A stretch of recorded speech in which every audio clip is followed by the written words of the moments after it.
Thor Ragnarok was a great movie, but even great movies can have a lot of problems. Let's check them out. Hello guys, Silas here. Today I'm going to talk to you about Thor Ragnarok, the movie that was in everyone's mouth this month, and honestly, the movie that won all our hearts above any other movie. Now I don't want to talk about any others right now. Let's just discuss Thor. And of course, this video is not about talking about the good stuff about Thor, because we all know that. We have seen lots of reviews already, and we have seen, well, all the praise from the critics and stuff. But instead, this video is talking about Thor's Ragnarok's problems. And the movie has a few of them. And they are exactly big. I mean, the movie is still awesome. But yeah, they can have some significance, and I want to discuss them. But wait, before we begin, we have to say, spoiler alert! I mean, I know it's been a few weeks, but still, spoiler alert. Take that serious, guys, because there's going to be a lot of spoilers here. And now, let's begin. Now, the first problem I want to talk about, it has to do with the death of the Warrior 3. Now, don't get me wrong, I'm not saying they shouldn't have died. I mean, I get what the director said. He wanted to show how powerful Hela was, and I mean, well, what best way to do it than to kill three characters that were fairly powerful in the franchise? And okay, that was a good idea, but the problem was the execution. Now, you are wondering how will I done it? I mean, I don't think I would have changed much, but I think he kinda rushed this. I mean, we have them face Hela as soon as she arrives, and two of them die as if it's nothing. And okay, they couldn't touch Hela, that made sense. But yet I mean, I don't know, their deaths didn't evoke any emotion, and they didn't appear before, so it was pretty weird to see them just appear in the movie and then die randomly. And then we have the third warrior death that was on the revolution they were leading to defeat Hela, and okay, his death made sense.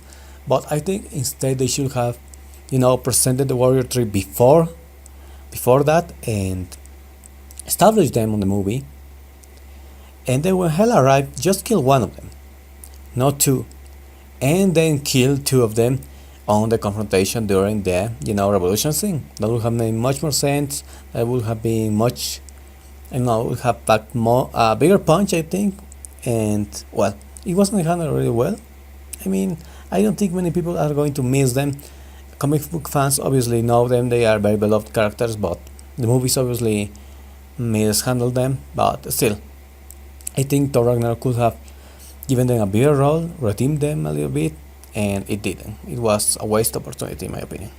Well guys, this takes us to the second big mistake I saw in Thor, and this has more to do with Lady Sif.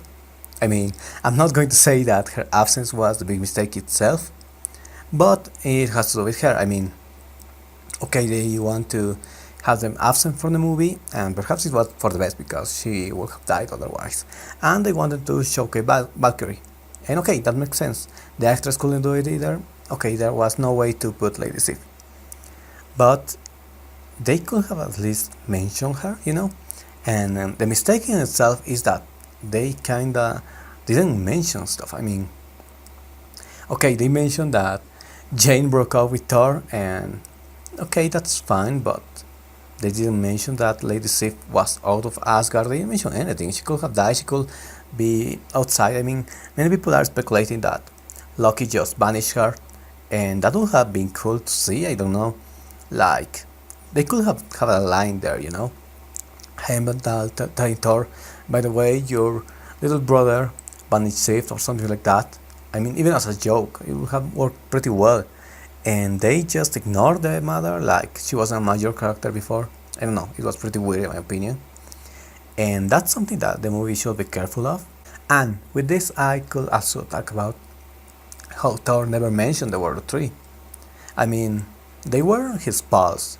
We see that they were his brothers in arms, and it was weird that they just died and Thor was never worried about them, he never looked for them. I mean, they could have had a scene where he finds their corpses and mourns a little bit. I think they could have given more gravitas to their deaths that way. But no, Thor never talked about them. it was pretty messy in my opinion. That was pretty uncalled to do. But okay then, that was the director's call, but it was a bad call in my opinion. They could have done it much better. Now, the third mistake also has to do with the deaths and stuff. And this isn't to say that Thor should have been much more dramatic, much more edgy, much more like Batman v Superman or something. No. This movie never tried that. Taika said from the beginning that it was going to be a comedy, and that's good. I mean, a comedy can be an excellent movie, and it can have very dramatic stuff, and obviously, it did have many dramatic moments for the larger MCU narrative. I mean, like Thor losing his eye and stuff. And of course, the destruction of Asgard, I mean, that's huge. But here's my problem, they kinda, didn't give the punch necessary on these moments.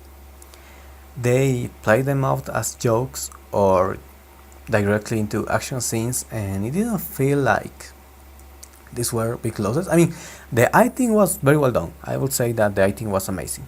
But first we have Odin, and he just dies. And I think it would have been better to see a little bit more of mourning of the two brothers. I don't know.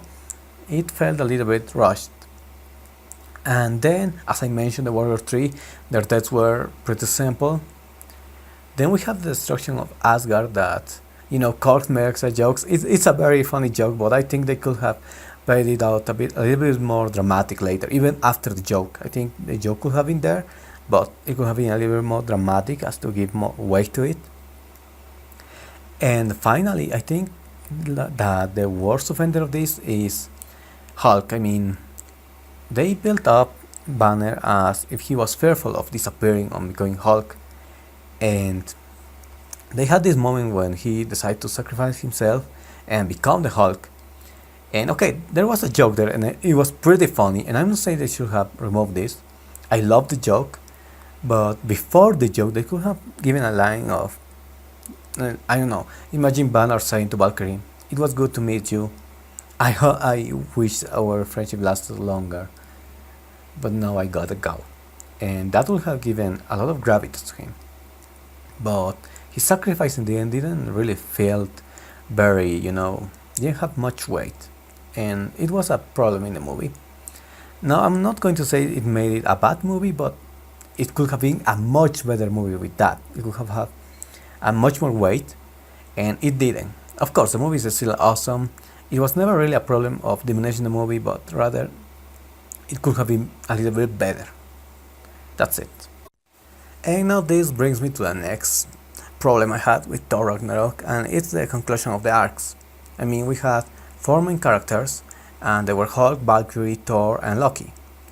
And I think Thor and Loki had very good arcs, and their arcs concluded very well. It was really well done. But my problem comes from, Hulk and Valkyrie. Valkyrie returns, she helps save Asgard, but in the end we don't have a scene that explains her, development in the end. Well, perhaps explain is not the right word. Like, it doesn't pay off. We don't see anything of her in the end. And I think a scene with her talking to Hulk as bodies, and Hulk recognizing that something happened, something changed in him, would have been pretty good. But instead, Hulk just was used for comedic effects, and we didn't see more of him after that. I think it was a big missed chance, and perhaps it's because they are planning something else for the bigger MCU narrative, but I doubt it, and I think it kinda left two important characters in the air, and that was a problem with the movie. And finally, the biggest problem I have with Thor Ragnarok, and I think this is really a big one, and it's that the movie itself doesn't work well with its mythology. I mean, okay, I'm not talking about the Norse mythology that, the weird stuff where Hela was Loki's daughter and stuff. I mean, that's also on the comic. I mean, what I'm talking about is the in-universe mythology. I mean, Thor 1 and Thor 2 established certain stuff, and Thor 3 kinda, I don't know, went away from the idea. I mean, on the first Thor we learned that they are basically just aliens, very advanced aliens, but aliens in the end. However, here we see that they are actually gods. I mean, he's the god of thunder in itself, and it never explains where he gets these godly powers. Hela is the same, and it even goes to Loki. I mean, he's just the god of mischief, and well, we also have Odin dying, and it seems like he's choosing to die, but I don't know. It doesn't seem like he had to die. It was pretty weird. I think that the scene didn't make as much sense as it should have. I think there was an explanation there that we never saw. Then we have Asgard that empowered Hela, and I wonder why. They never explained it well why Asgard was empowering Hela all the time. And that was a big problem. I think they should have taken a little bit more time to explain some stuff, perhaps a little bit of exposition. We also know that Hela and Odin used to, ride across the universe and conquered 9 realms. And if they conquer 9 realms, why there isn't any Asgardian presence on Earth? I mean, I don't know. It's pretty weird. I think they could have worked this a little bit better. It was a little bit wonky, in my opinion. And well, that also goes to the Grandmaster. I mean, we still don't know what exactly he is. There's a lot of speculation. I think they need to explain stuff a bit more. So, well, guys, that was my take on the mistakes of Thor, Ragnarok, and they aren't as big mistakes as other movies have, but they are mistakes in the end, and they are the biggest problems this movie has, and they could be working on the future. I'm really hoping to see much more of Thor directed under Taika, and I know Taika can do great stuff. I mean, the comedic value of this movie is amazing. I think this movie was great. I'm so happy that Thor finally got, a movie you can say, wow, this is amazing. And I'm really hoping to see where Thor, where Loki, where Hulk, all these characters go in the future. I mean, it's gonna be very interesting. And I'm really hoping to see Lady Sif later, like she appears, and hope she has a greater role, even if it's not on a Thor movie. I mean, she could appear in another hero movie. I think that would be pretty cool. So yeah, I'm really excited about the prospects that Thor laid out. And well, it's an amazing movie. As I said, it has mistakes just as any movie, but in the end, Thor was just pure entertainment. I loved it. And that will be it for this video. I'm going to be making much more analysis later, so if you like this, please hit the like button and subscribe. See it out, and goodbye.